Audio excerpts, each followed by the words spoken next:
প্রিয় দর্শক, যে ছবি আমি তুলে ধরছি এই মুহূর্তে এমবিএস নিউজের পক্ষ থেকে আপনারা দেখতে পাচ্ছেন সেই ছবি।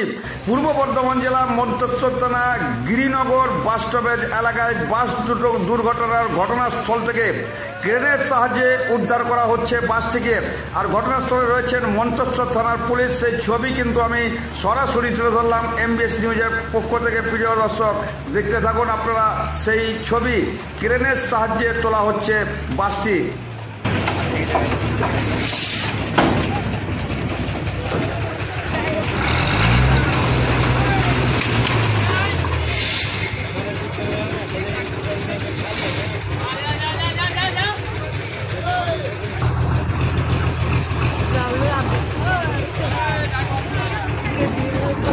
সবাই গড়ানি মুখে দাঁড়িয়ে